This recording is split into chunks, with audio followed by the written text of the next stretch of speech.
November 22, 2017. Memorial of St. Cecilia, Virgin and Martyr. A reading from the second book of Maccabees. It happened that 7 brothers with their mother were arrested and tortured with whips and scourges by the king to force them to eat pork in violation of God's law.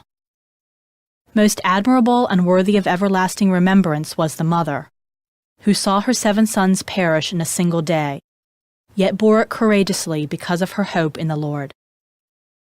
Filled with a noble spirit that stirred her womanly heart with manly courage, she exhorted each of them in the language of their ancestors with these words: I do not know how you came into existence in my womb. It was not I who gave you the breath of life, nor was it I who set in order the elements of which each of you is composed.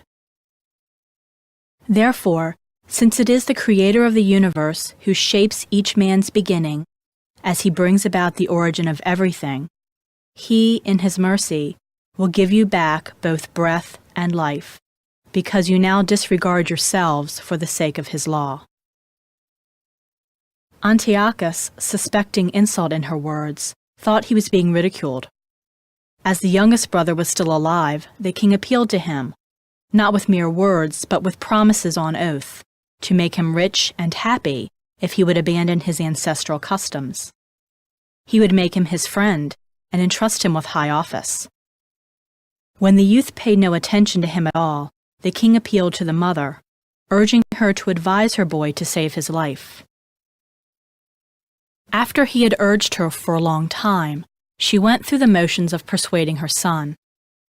In derision of the cruel tyrant, she leaned over close to her son and said in their native language, Son, have pity on me, who carried you in my womb for 9 months, nursed you for 3 years, brought you up, educated and supported you to your present age. I beg you, child, to look at the heavens and the earth and see all that is in them. Then you will know that God did not make them out of existing things, and in the same way the human race came into existence. Do not be afraid of this executioner, but be worthy of your brothers and accept death, so that in the time of mercy I may receive you again with them. She had scarcely finished speaking when the youth said, What are you waiting for? I will not obey the king's command. I obey the command of the law given to our fathers through Moses. But you, who have contrived every kind of affliction for the Hebrews, will not escape the hands of God. The word of the Lord. The responsorial psalm.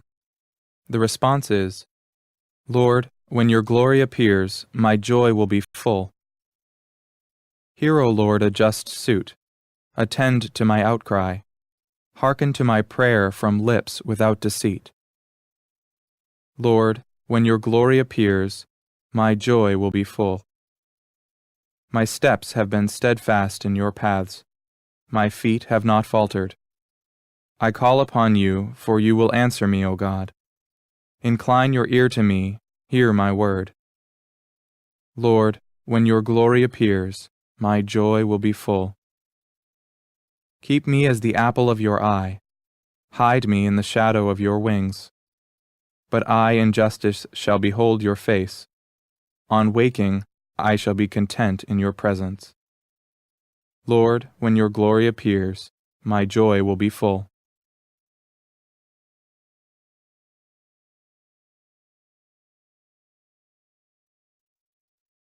A reading from the Holy Gospel according to Luke.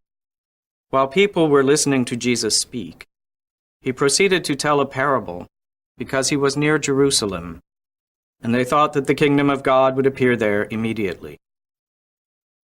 So he said, a nobleman went off to a distant country to obtain the kingship for himself, and then to return. He called 10 of his servants and gave them 10 gold coins, and told them, engage in trade with these until I return. His fellow citizens, however, despised him, and sent a delegation after him to announce, We do not want this man to be our king. But when he returned after obtaining the kingship, he had the servants called to whom he had given the money, to learn what they had gained by trading.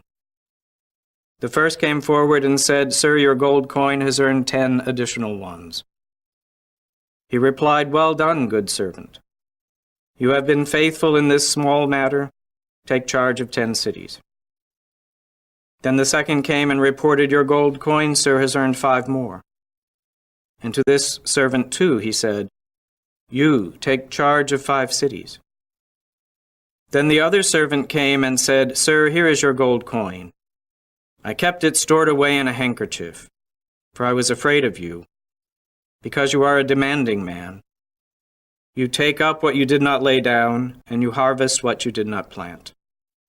He said to him, 'With your own words I shall condemn you, you wicked servant. You knew I was a demanding man, taking up what I did not lay down, and harvesting what I did not plant. Why did you not put my money in a bank? Then on my return I would have collected it with interest.' And to those standing by he said, 'Take the gold coin from him and give it to the servant who has 10. But they said to him, 'Sir, he has 10 gold coins.' He replied, 'I tell you, to everyone who has, more will be given. But from the one who has not, even what he has will be taken away. Now as for those enemies of mine who did not want me as their king, bring them here and slay them before me.' After he had said this, he proceeded on his journey up to Jerusalem. The Gospel of the Lord.